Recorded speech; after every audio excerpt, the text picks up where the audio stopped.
Bismillahirrahmanirrahim. Assalamu alaikum students. My name is Khadija Kamran and you all know that I am teaching you general science. Okay beta. So today is our lecture number 12 of 7th class general science. जी तो बेटा जी आपका lecture number 12 start हो गया है, तो आप जल्दी से अपनी साइंस की बुक्स एंड साइंस के नोट्स निकाल लीजिए और साथ ही अपने हाथ में कोई पेंसिल या पेन पकड़ लें। ठीक है जी। तो बेटा आज हमने जो है वो new lesson new chapter start करना है, डेट इज़ यूनिट नंबर 3। ठीक है, 2 यूनिट्स हमने कंप्लीट कर लिए हैं एंड आई एम श्योर कि आपने उनकी लर्निंग भी साथ साथ की होगी। ठीक है जी। तो आज हमारा जो है वो नेक्स्ट चैप्टर स्टार्ट हो रहा है which is about the reproduction in living organisms. ठीक है बेटे। तो लास्ट टाइम हमने जो चैप्टर नंबर 2 था वहाँ पर हम लोगों ने transport system in living organisms पढ़ा था। ठीक है, जिसमें थोड़ा सा मैं आपको रिकॉल करवा देती हूँ, जिसमें हमने प्लांट्स के अंदर ट्रांसपोर्टेशन सिस्टम पढ़ा कि प्लांट्स के अंदर जब किस तरह से मटेरियल्स या वो ट्रांसपोर्ट होते हैं। प्लांट्स के अंदर मेनली 2 टाइप्स ऑफ मटेरियल्स होते हैं, that is food and water. Okay और वाटर की ट्रांसपोर्टेशन के लिए जो है वो प्लांट्स के अंदर टिश्यूज़ होते हैं, they are called the xylem tissues, and for the transportation for the conduction of food and minerals there are the tissues known as the phloem tissues.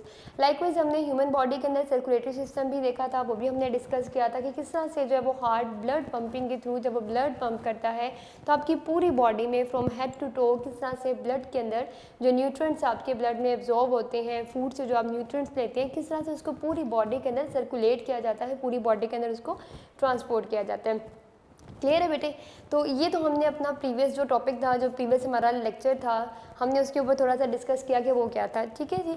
आज का जो हमारा लेक्चर है, जो हमारा आज का यूनिट है, that is about the reproduction in living organisms. Clear. So living organism का कॉन्सेप्ट आई एम श्योर के प्रीवियस चैप्टर में भी हमने पढ़ा था, ट्रांसपोर्ट इन लिविंग ऑर्गेनिज्म। सो आपको उससे भी जो वो आइडिया होगा कि लिविंग ऑर्गेनिजम्स क्या होते हैं। सो फर्स्ट ऑफ ऑल हम बात कर लेते हैं जी लिविंग ऑर्गेनिजम्स।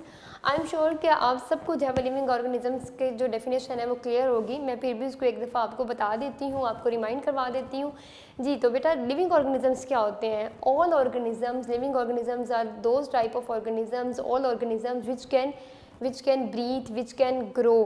ठीक है जी, जो कि ग्रो कर सकते हैं, जो कि ब्रीथ कर सकते हैं। डेफिनेटली जब आप एक लिविंग और एक नॉन लिविंग चीज़ में उसको जब वो डिफ्रेंशिएट करते हैं तो आप किस बेस पे डिफ्रेंशिएट करते हैं? इस बेस पे डिफ्रेंशिएट करते हैं ना कि जो लिविंग ऑर्गेनिज्म होती हैं वो ग्रो करती हैं, with the passage of time वो ग्रो करती हैं, उनमें ग्रोथ का प्रोसेस होता है। जबकि जो नॉन लिविंग बॉडीज़ होती हैं, जो नॉन लिविंग थिंग्स होती हैं वो ग्रो नहीं करती। फॉर एग्जांपल कि अगर आप अपनी ही बात करें, अपनी बॉडी की बात करें, तो जैसे डेफिनेटली कि जब आप पैदा हुए थे तो उस वक्त आप कितने छोटे से थे, आपके हाथ कितने छोटे थे साइज़ में, आपकी पूरी बॉडी जो है वो उस हिसाब से जो है वो साइज़ में स्मॉल थी। But with the passage of time आपकी पूरी बॉडी जो है वो ग्रो कर रही है, आपकी हाइट इंक्रीज़ हो रही है, आपका बॉडी वेट, आपका बॉडी स्ट्रक्चर जो है with the passage of time वो इंक्रीज़ हो रहा है। ठीक है बेटे। तो जो नॉन लिविंग थिंग्स होती हैं वो तो अपनी एक ही पोजीशन के ऊपर, एक ही जो भी उनका साइज़ है उसके ऊपर थ्रू आउट द लाइफ जब वो सदियों से तरह से ही जो है वो गुजार दें। फॉर एग्जांपल जैसे ये मार्कर है मेरे हाथ में, तो देखेंगे एक नॉन लिविंग है, आप इसको आज देख रहे हैं, आप इसको 10 साल बाद भी देखेंगे तो ये इतने का इतने ही है। ठीक है, ये अपना साइज़ खुद से इंक्रीज़ नहीं कर सकता, ना इसके अंदर कोई जो है वो ग्रोथ का प्रोसेस हो रहा है, ना इसके अंदर कोई ब्रीथिंग हो रही है, ना कोई रेस्पिरेशन हो रही है। हमने ये सारी डिटेल जो है वो हमने प्रीवियस चैप्टर्स के अंदर, जो हमने चैप्टर नंबर 1 और 2 डिस्कस किया था, उसमें हमने डिटेल से पढ़ लिया था कि किस तरह से रेस्पिरेशन का प्रोसेस जो है वो किसी भी लिविंग ऑर्गेनिज्म की एग्जिस्टेंस के लिए रेस्पिरेशन कितना नेसेसरी है। जो हम ऑक्सीजन अंदर लेकर जाते हैं, कार्बन डाइऑक्साइड बाहर रिलीज़ कर रहे हैं। लाइकवाइज हमने डाइजेस्टिव सिस्टम के ऊपर भी डिटेल से बात की थी, सर्कुलेटरी सिस्टम को भी हमने डिटेल में डिस्कस किया था। ठीक है बेटे। तो आज का जो हमारा लेक्चर है वो रिप्रोडक्शन इन लिविंग ऑर्गेनिज्म है। आई एम श्योर कि आपको लिविंग ऑर्गेनिज्म का तो कंसेप्ट क्लियर हो गया होगा।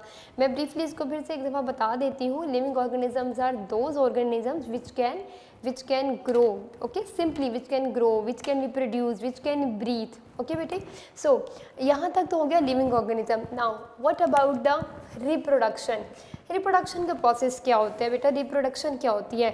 आपकी बुक में पेज नंबर 20 जहाँ पे आपका यूनिट नंबर 3 स्टार्ट हो रहा है, वहाँ पे रिप्रोडक्शन की डेफिनेशन भी मौजूद है। मैं आपको डेफिनेशन पहले अंडरलाइन करवा देती हूँ ताकि जब मैं एक्सप्लेन करूँ तो आप उस डेफिनेशन को साथ साथ देखते जाएँ कि डेफिनेशन कहाँ पे प्रेजेंट है।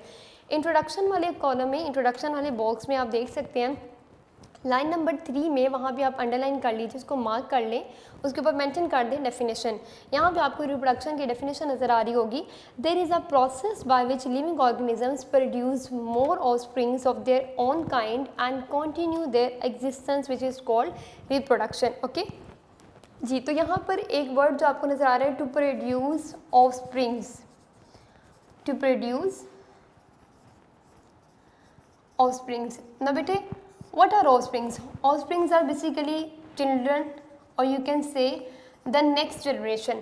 अब रिप्रोडक्शन होता क्या है? रिप्रोडक्शन बेसिकली एक ऐसा बायोलॉजिकल प्रोसेस है जो कि हर ऑर्गेनिज्म अपनी एग्जिस्टेंस को कायम रखने के लिए, अपनी एग्जिस्टेंस को मेंटेन करने के लिए जो है खुद को रिप्रोड्यूस करता है and produce the offsprings of their own kind. Means कि अपनी ही तरह के जो ऑफस्प्रिंग्स हैं जो नेक्स्ट जनरेशन को आगे कंटिन्यू करने के लिए, उसको आगे चलाने के लिए जो है वो प्रोड्यूस करता है। जस्ट इमेजिन कि अगर ऑर्गेनिजम्स रिप्रोड्यूस ना करें बच्चे तो फिर क्या होगा?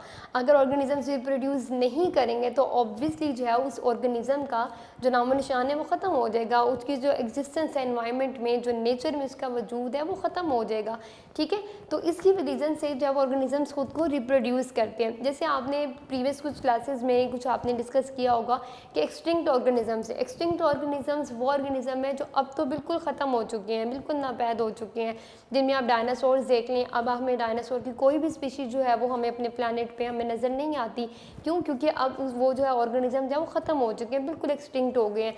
उनके रिप्रोडक्शन का प्रोसेस जो है वो आगे फर्दर कंटिन्यू नहीं हुआ और वो because of so many reasons के वहाँ पे एनवायरमेंटल चेंजेस क्या आई, क्लाइमेटिक चेंजेस क्या आई, क्या ऐसी प्रॉब्लम्स हुई, क्या डिस्ट्रक्शंस हुई जिसकी वजह से उनकी जो पूरी की पूरी जनरेशन है, जो पूरी की पूरी उनकी नस्ल है वो ख़त्म हो गई है। ठीक है बच्चे, तो रिप्रोडक्शन की डेफिनेशन हमें समझ आ गई है। To produce the offsprings of their own kind. Own kind का मतलब क्या होता है कि अपने जैसे ही प्रोड्यूस करना। फॉर एग्जाम्पल आप देखें ना कि अगर कैट है तो कैट रिप्रोड्यूस करेगी तो कैट अपने जैसे जो ऑफस्प्रिंग्स हैं, अपने जैसे जो कैट है वही आगे प्रोड्यूस करेगी। सिमिलरली डॉग है, सिमिलरली कोई भी एनिमल है, हम ह्यूमन बींग्स हैं, हम रिप्रोड्यूस करते हैं तो अपने जैसे ह्यूमन बींग्स ही प्रोड्यूस करते हैं। तो हर organisms, not only for the animals और ह्यूमंस, इवन अगर आप प्लांट्स में भी तो देखें, इज़ इट पॉसिबल कि मैंगो ट्री के ऊपर जो है वो एप्पल्स ग्रो करें या एप्पल ट्री के ऊपर बनाना ग्रो कर जाए? Never at all. तो हर लिविंग ऑर्गेनिज्म जब रिप्रोड्यूस करता है तो वो अपने जैसे ही ऑफस्प्रिंग्स को नेक्स्ट जनरेशन में आगे कंटिन्यू करता है ताकि वो नेचर में, ताकि वो ज़मीन पर अपनी एग्जिस्टेंस को मेंटेन कर सके, अपने वजूद को कायम रख सके। ठीक है बच्चे, तो ये तो आपका जस्ट इंट्रोडक्शन था चैप्टर का कि reproduction in living organisms, why organisms are getting reproduced, वो रिप्रोड्यूस क्यों हो रहे हैं नेचर के अंदर, to maintain their survival, to maintain their existence. ठीक है, अगर ये मेंटेन ना कर सकें तो ऑब्वियसली उनकी लाइफ, उनकी जो एग्जिस्टेंस है वो ख़त्म हो जाएगी। तो अपनी लाइफ की को कंटिन्यू करने के लिए, to continue to the life of their for their survival, it's very necessary process for every organism to be reproduced in a nature. Clear बेटे?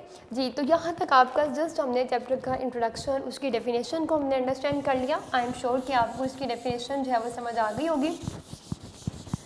जिस तरह से आपने डेफिनेशन पढ़ी है, अब यहाँ पे आपके जो चैप्टर का स्टार्ट है उसमें उन्होंने रिप्रोडक्शन इन प्लांट्स से स्टार्ट किया। ठीक है, तो रिप्रोडक्शन इन प्लांट्स से हम इसको अपने टॉपिक को, आज के टॉपिक को हम शुरू कर रहे हैं।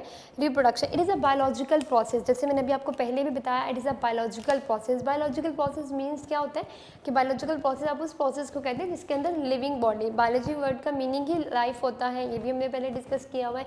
तो बायोलॉजिकल का मतलब है जिसके अंदर लिविंग ऑर्गेनिजम्स इन्वॉल्व हैं, जो कि एक लाइफ रिलेटेड प्रोसेस है, ज़िंदगी से रिलेटेड एक प्रोसेस है। ठीक है जी, तो रिप्रोडक्शन तो है ही, लिविंग ऑर्गेनिज्म से रिलेटेड एक प्रोसेस है कि लिविंग ऑर्गेनिजम्स खुद को रिप्रोड्यूस करते हैं और अपने जैसे न्यू ऑर्गेनिजम्स को नेचर के अंदर जो है प्रोड्यूस करते हैं ताकि अपनी सर्वाइवल, अपने आप को सर्वाइव करवा सके, अपनी एग्जिस्टेंस को मेंटेन कर सके।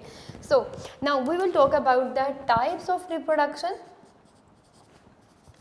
कि रिप्रोडक्शन की ऐसी कौन सी टाइप्स हैं जो प्रेजेंट है। ठीक है, ऐसी कौन सी टाइप्स हैं, ऐसे कौन से मोड्स हैं जिनके थ्रू ऑर्गेनिजम्स खुद को रिप्रोड्यूस कर सकते हैं।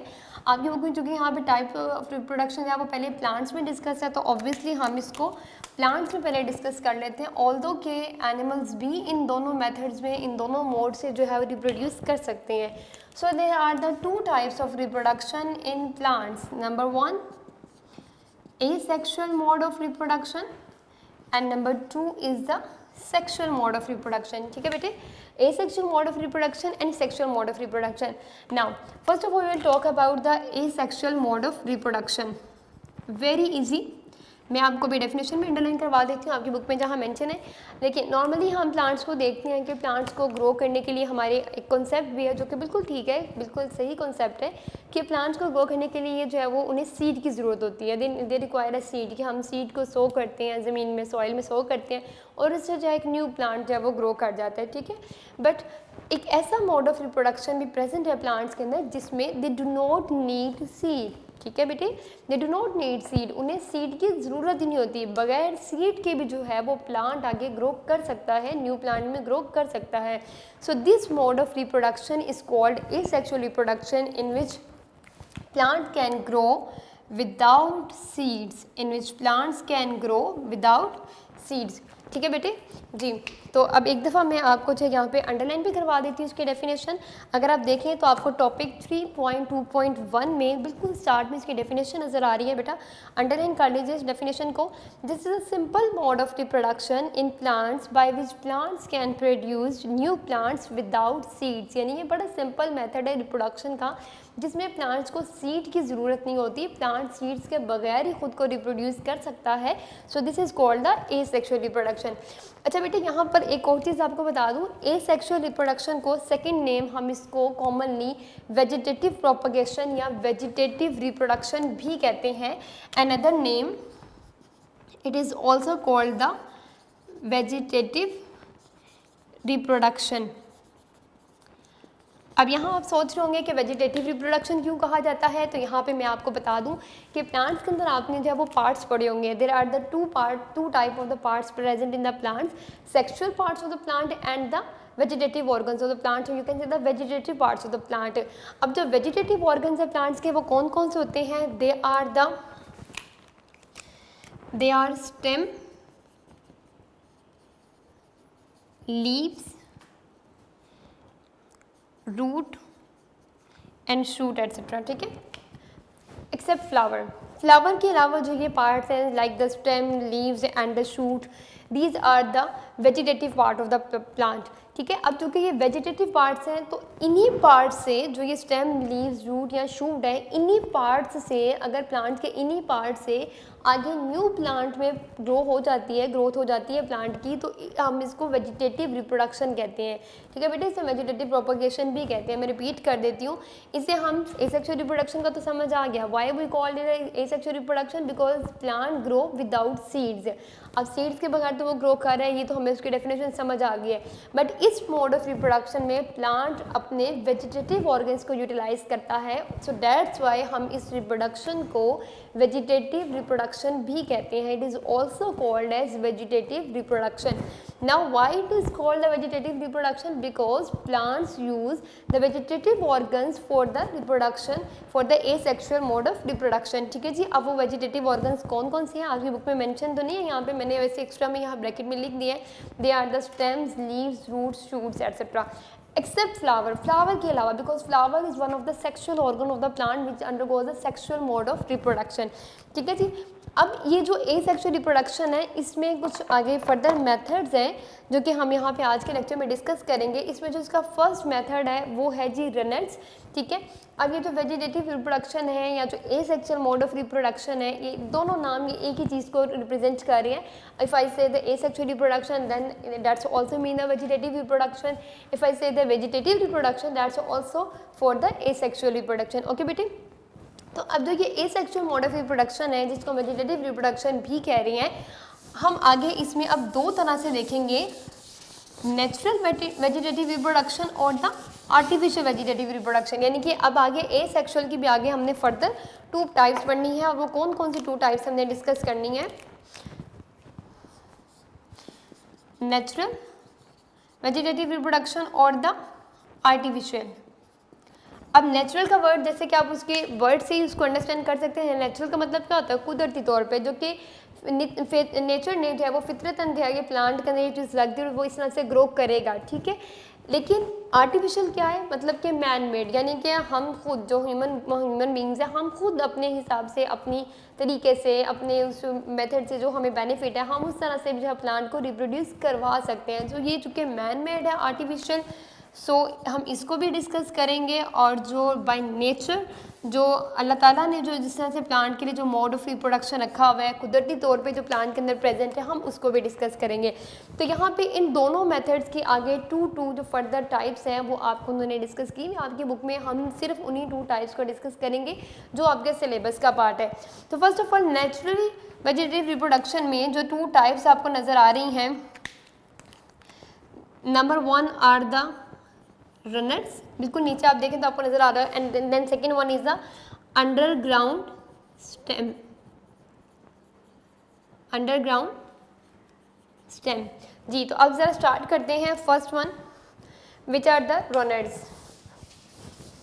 मैं यहाँ से बोर्ड क्लियर कर रही हूँ ताकि हम यहाँ पे इसको अंडरस्टैंड कर लें कि रनर्स क्या होते हैं। जी तो बेटा नेचुरल जो हमने पढ़ा है natural mode of vegetative reproduction, उसकी जो फर्स्ट टाइप है दैट इज़ अबाउट रनर्स। ठीक है, आपको अपनी बुक में अपनी नज़र आ रहा होगा पेज नंबर 20 पे देखें तो आपको फर्स्ट जो मेथड नज़र आ रहा है दैट इज़ रनर्स। अब रनर्स क्या होते हैं, यहाँ पे अगर हम रनर्स वर्ड को अंडरस्टैंड करें तो रनर्स वर्ड निकला है रन से। रन किसे कहते हैं, रन कहते हैं दौड़ना। ठीक है, तो जैसे कोई चीज़ दौड़ती है भागती है उसे हम रन कहते हैं। तो इस तरह से प्लांट के अंदर एक रनिंग मेथड से वो रिप्रोड्यूस कर लेते हैं। ठीक है, अब कैसे रिप्रोड्यूस करते हैं ज़रा इसको डिस्कस करते हैं। जी तो यहाँ पर आप देखें, ये आपको एक डायग्राम फिगर आपकी बुक में जब वो नज़र आई होगी, फिगर 3.1, इसको ज़रा अंडरस्टैंड करते हैं। सबसे पहले तो ज़रा इसकी मैं डेफिनेशन भी आपको बता दूं। जैसे कि रनर से आपको समझ आ गया कि जैसे प्लांट का कोई पार्ट है वो रन कर रहा है, तो नेचुरली प्लांट्स के अंदर ये स्पेसिफिक प्लांट्स होते हैं। Some plants have the specialised stems which can grow horizontally over the soil. Horizontally का मतलब क्या होता है, in this way, in this way. ठीक है बेटे, इस पोजीशन को हम हॉरिजॉन्टल कहते हैं, इसको हम वर्टिकल कहते हैं। ठीक है, ये जस्ट आपको समझाने के लिए, बताने के लिए। तो इस मेथड में प्लांट हॉरिजॉन्टली सॉइल के ऊपर ग्रो करता चला जाता है, यानी जैसे वो रन कर रहा है, भाग रहा है, प्लांट आगे आगे जब आगे ग्रो कर रहा है। ठीक है जी, अब इसमें होता क्या है, देखिए यहाँ पर प्लांट के ऊपर जो है, जो प्लांट का कोई भी ऐसा बॉडी पार्ट जो उसके स्टेम के ऊपर वहाँ पे जाके उसमें बर्ड प्रोड्यूस होगा और उस बर्ड से न्यू प्लांट आगे ग्रो कर देगा। रनर्स के अंदर क्या होता है, some of the plants have the specialised stems which can grow horizontally over the soil, यानी कि आगे तक वो हॉरिजॉन्टली सॉइल के ऊपर ग्रो करता चला जाता है जैसे वो रन कर रहा है, आगे आगे देखेंगे, आगे आगे जैसे वो रन कर रहा है।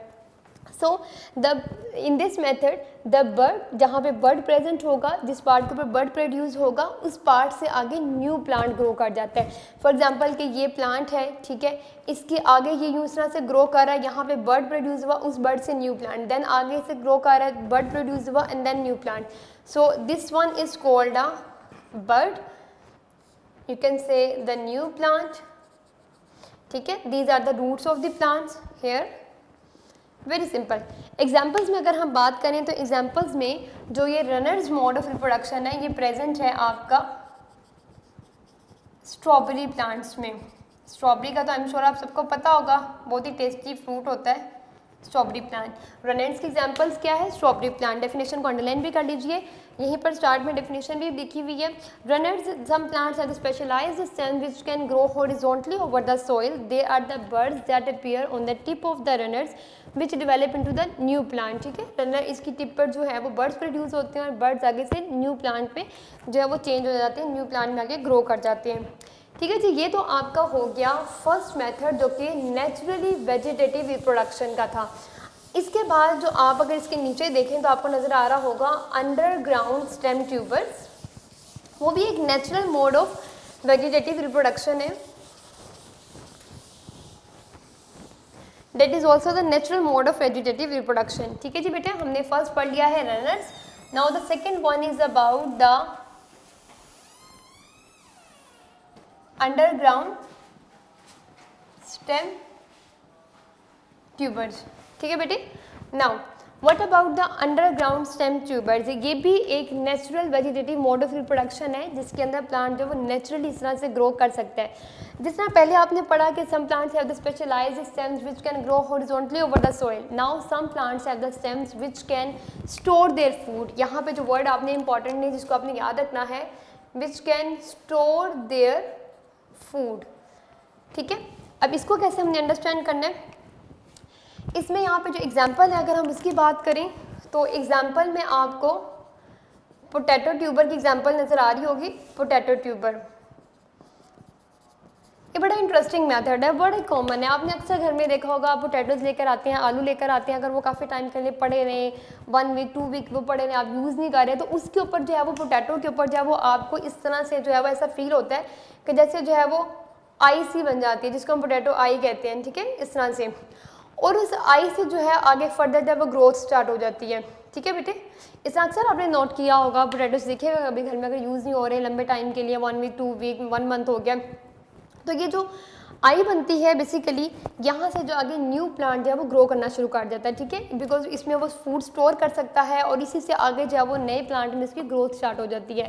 ये भी देखिए इसके अंदर कोई सीड नहीं यूज़ हो रहा, जैसे पहले रनर्स में आपने देखा था ना कि हॉरिजॉन्टली सॉइल में बस ग्रो करता चला जा रहा है, किसी सीड की ज़रूरत नहीं है, विदाउट सीड्स ही वो ग्रो कर रहा है। ये सेक्शुअल मोड ऑफ रिप्रोडक्शन है ना, इसमें भी देखें कोई सीड की ज़रूरत नहीं है, आपने पोटैटो आपके घर में बास्केट में पड़ा हुआ है, उसी से देखिएगा आप आगे से आगे वो ग्रो करता चला जाएगा। जो पोटैटो आई होती है, जो पोटैटो के ऊपर जो जिसको हम पोटैटो आई कहते हैं, उससे ही जो है वो आगे फर्दर ग्रोथ स्टार्ट हो जाती है। जी तो बेटे इसकी भी डेफिनेशन एक दफ़ा अंडरलाइन कर लीजिए, एग्जांपल मैंने यहाँ भी मेंशन कर दिया, आपकी बुक में भी मेंशन हुई है। Underground stems tubers, the definition, some plants have underground stems, ठीक है, which can store food in them, for example potato tubers which is an underground stem। ये अंडरग्राउंड स्टेम की ज़मीन के नीचे ये स्टेम प्रेजेंट होता है, पोटैटो जो इस तरह से ग्रो करता है ज़मीन के नीचे से।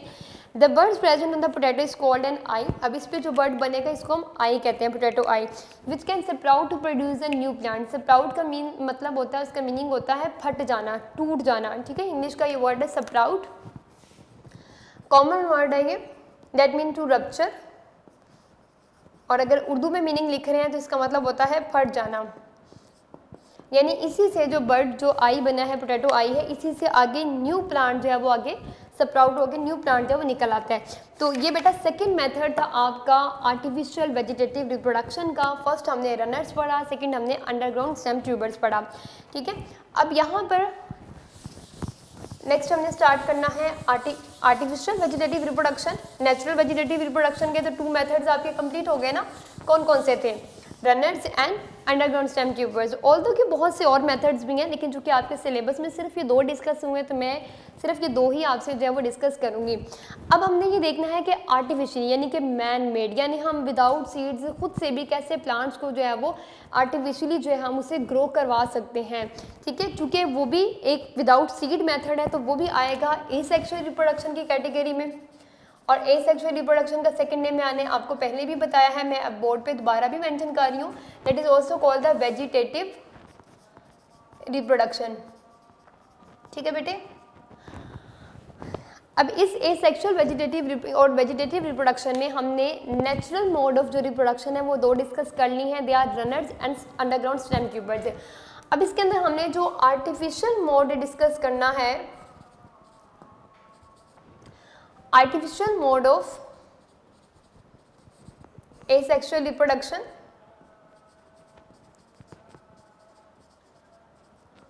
उसमें भी आगे आपकी बुक में जो आपके सिलेबस में जो है वो 2 मेथड्स हैं, which one, cutting and grafting. ये आपने छोटी क्लासेस में ना बेटे आपने ये पढ़े हुए हैं, ठीक है, तो इन्हीं को थोड़ा सा जो है वो डिटेल से यहाँ पे पढ़ लेते हैं।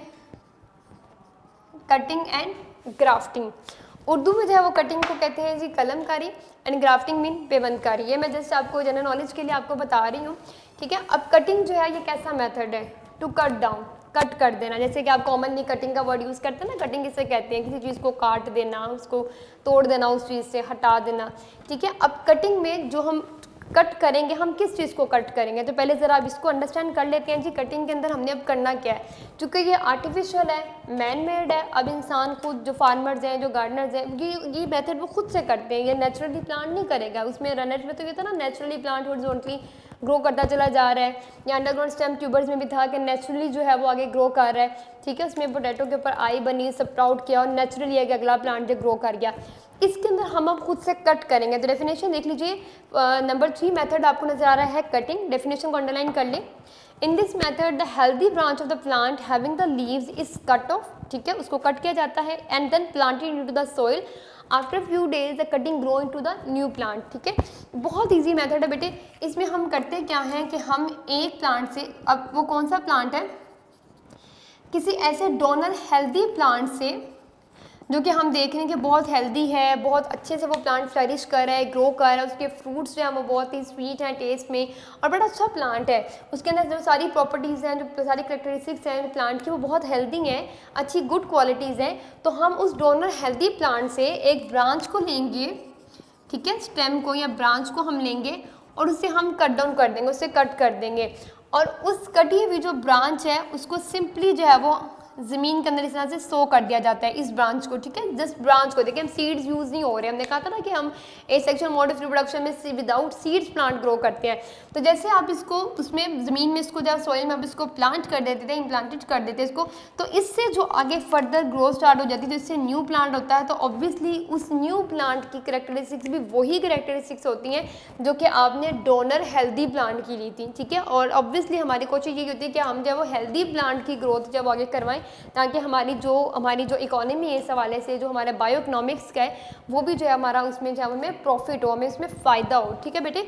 तो इसका कटिंग का बेसिकली पर्पज़ ये है कि हमने एक डोनर हेल्दी प्लांट से ब्रांच को कट किया, हमने इसको खुद से सॉइल में इसको प्लांट किया और उससे जो न्यू हेल्दी प्लांट जो ग्रो किया आगे, उससे उसमें वही करेक्टरिस्टिक्स, वही जो क्वालिटीज़ हैं उस प्लांट के अंदर इंट्रोड्यूस हुई जो कि हम खुद से प्रोड्यूस करना चाहते थे। क्योंकि ये मेथड जो है एक आर्टिफिशियल है, ये मैन मेड है, सो दैट्स वाई हम इसको या वो वेजिटेटिव रिप्रोडक्शन के आर्टिफिशियल मोड ऑफ रिप्रोडक्शन के अंदर डिस्कस कर रहे हैं, ठीक है बेटे। तो ये हो गया कटिंग। अब इसमें कुछ एग्जांपल्स हैं, they are the rose and sugar cane.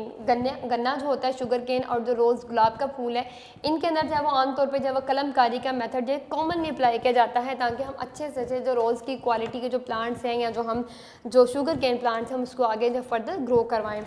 Okay बेटे, तो ये हो गया आपका आर्टिफिशियल मोड ऑफ रिप्रोडक्शन में first method which is the cutting. अब इसी के साथ ही हमने सेकंड को डिस्कस करना है, that is about the grafting. Grafting को उर्दू में कहते हैं पेवंद करनी, यानी कि किसी चीज़ को दूसरी चीज़ से पेवंद लगा देना, जोड़ देना, ठीक है, टू कंबाइन टुगेदर। अब ग्राफ्टिंग क्या होता है? ये मेथड बेसिकली यूज़ किया जाता है to produce the different varieties and the new varieties of plants. अब इसमें हम नई से नई वेराइटीज़, डिफरेंट वेराइटीज़ प्रोड्यूस करने के लिए हम ग्राफ्टिंग का मेथड यूज़ करते हैं। बहुत ईजी है, बहुत सिंपल मेथड है। इसके अंदर अब क्या होता है, जैसे कि मैंने भी आपको बताया कि ग्राफ्टिंग मीन्स टू ज्वाइन, जोड़ देना, टू ज्वाइन टुगेदर। अब ऑब्वियसली हम किसको जोड़ेंगे? डेफिनेटली हम प्लांट्स को आप इसमें अटैच करें ना, प्लांट्स का मोड ऑफ रिप्रोडक्शन डिस्कस कर रहे हैं हम, तो हम प्लांट्स की ही डिस्कशन करेंगे, ठीक है। तो ग्राफ्टिंग को ज़रा हम स्टार्ट करते हैं। ग्राफ्टिंग का मेथड एक्सप्लेन करने के लिए एक छोटी सी यहाँ पे 2-3 टर्म्स हैं, उनको पहले तो हमें अंडरस्टैंड करना है जो यहाँ पे उन्होंने डिस्कस की हुई है। ग्राफ्टिंग में कीप इट इन माइंड बेटे, ये भी आपका आर्टिफिशियल मोड ऑफ रिप्रोडक्शन है। यहाँ पे जो 2 टर्म्स यूज हो रही हैं, they are the stock and the scion, ठीक है जी। स्टॉक, अब स्टॉक क्या है? ये बेसिकली वो डोनर हेल्दी प्लांट है। साइशॉन क्या है? साइशॉन ये वो एक्सेप्टर प्लांट है जिसके ऊपर आपने डोनर को अटैच करना है, ठीक है, ये वो एक्सेप्टर प्लांट है। अब होगा क्या? Stock and scion. अब इसमें साइशॉन जो कि प्लांट है जिसको हमने अटैच करना है डोनर प्लांट से, यानी डोनर प्लांट का हमने रूट सिस्टम यूज़ करना है, ठीक है। तो यहाँ पे हम किस तरह से इसको ग्राफ्ट करेंगे? इस तरह से हम इसको ग्राफ्ट करेंगे कि ये देखिए एक वी शेप कट जो है वो डोनर हेल्दी प्लांट के ऊपर लगाया जाता है इन दिस वे, ठीक है। एक वी शेप, ये देखें, you can see the shape in your book also. अब वहाँ भी देख सकते हैं एक वी शेप कट जो है वो डोनर हेल्दी प्लांट पे लगाया जाता है और इसके ऊपर जो है इसको हम स्टॉक करेंगे और इसके ऊपर जो है वो हम एक जो एक्सेप्टर प्लांट है हम इसको अटैच कर देंगे। बाइंडिंग के लिए हम जो है वो कोई रोब, कोई कपड़ा इस तरह से हम इसे यूज़ कर सकते हैं। सो this one is called a stalk which is a donor healthy plant, this one is called a साइशॉन। और ये एक जो है वो यहाँ पे स्टॉक साइशॉन एक कॉम्बिनेशन बन गया है, ये ग्राफ्ट बन गया है। अब जो ये स्टॉक है एक्चुअली नीचे इसका रूट सिस्टम है, एक्सटेंसिवली रूट सिस्टम जो है वो प्रेजेंट है, so that it can provide the all the nutrients to the scion as well. अब स्टॉक वो प्लांट है जो कि डोनर है, जो कि हेल्दी प्लांट है, और हम चाहते हैं कि इसी प्लांट की जो करेक्टरिस्टिक्स हैं वो हमारे इस एक्सेप्टर साइशोन प्लांट में भी चली जाएं, जो कि इतना हेल्दी नहीं है, जो एक वीक प्लांट है या जिसकी इतनी गुड क्वालिटीज़ नहीं है। तो इस मेथड में चूँकि हम एक जो ब्रांच है जो इस टाइम में हम उनको दूसरे प्लांट की ब्रांच या स्टेम से उसको चूँकि ग्राफ्ट कर रहे हैं, अटैच कर रहे हैं, ज्वाइन कर रहे हैं, so this method is called a grafting. Commonly जो ये मेथड है ये आपको जब बहुत से ग्रेव्स, पीच ट्रीज या प्लम ट्रीज के अंदर जो है ये मेथड जो है वो अप्लाई किया जाता है। आपकी बुक में एग्जांपल नहीं है, मैंने एग्जांपल्स खुद से भी कुछ कोट किए हैं, आप अगर लिखना चाहते हैं तो लिख सकते हैं। For example grapes, peach trees और प्लम ट्रीज, ठीक है बेटे। तो ये जो है स्टॉक साइज शॉन जो ग्राफ्टिंग मेथड है ये हम आमतौर पे इन प्लांट्स में अप्लाई करते हैं, यूज़ करते हैं, ताकि हमें डिफरेंट और न्यू वैरायटीज़ को जो प्लांट्स हैं वो मिल सकें। क्लियर है बेटे कि फ्रूटिंग प्लांट्स में आमतौर पे जो कॉमन मेथड होता है। तो यहाँ पर एक छोटा सा गुड टू नो भी ऐड है, उसको भी साथ ही डिस्कस कर लेते हैं। Vegetative propagation does not depend on any external agencies like air, water etcetera. किसी भी बाहर से किसी एजेंसी की जरूरत नहीं आ रही कि एयर यूज़ होगी तो फिर वेजिटेटिव रिप्रोडक्शन होगी या वाटर यूज़ होगा तो वेजिटेटिव रिप्रोडक्शन होगी। नो, इसमें हमने दो मेथड पढ़े हैं कि यहाँ वो जो है वो naturally mode of vegetative reproduction है या आर्टिफिशियल मोड ऑफ रिप्रोडक्शन है। नेचुरली में बाय नेचर जो है वो उसमें 2 टाइप्स हैं, runners and the underground stem tubers. Artificial में जो है वो 2 टाइप्स हमने डिस्कस किए हैं, कटिंग एंड ग्राफ्टिंग।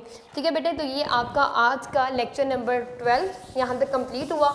अब इसके अकॉर्डिंगली जो डायरी है आपकी बेटा जी वो ज़रूर नोट कर लीजिए। जैसे कि आपको पता है कि अपने हर लेक्चर के एंड पे मैं आपको डायरी ज़रूर मेंशन करती हूँ।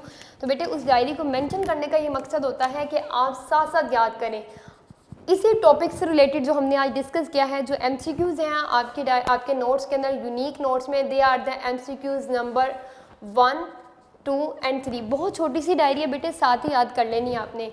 और जो शॉर्ट क्वेश्चंस हैं जी आपके वो 2 शॉर्ट क्वेश्चंस हैं, शॉर्ट क्वेश्चन नंबर 1 एंड 9। आज के लेसन के साथ आपका कोई भी लॉन्ग क्वेश्चन नहीं था तो लॉन्ग क्वेश्चन मैं यहाँ पे नहीं लिख रही। ठीक है जी, ये 2 आपके जो है वो आज के आपकी डायरी के 2 ये टास्क हैं, आपके MCQs हैं, 3 MCQs हैं और आपके ये 2 शॉर्ट क्वेश्चंस हैं।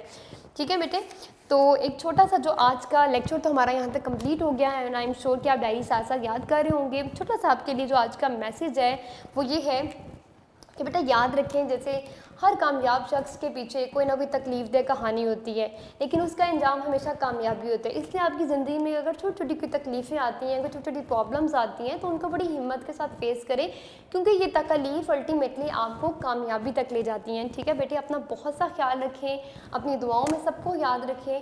अल्लाह हाफिज़।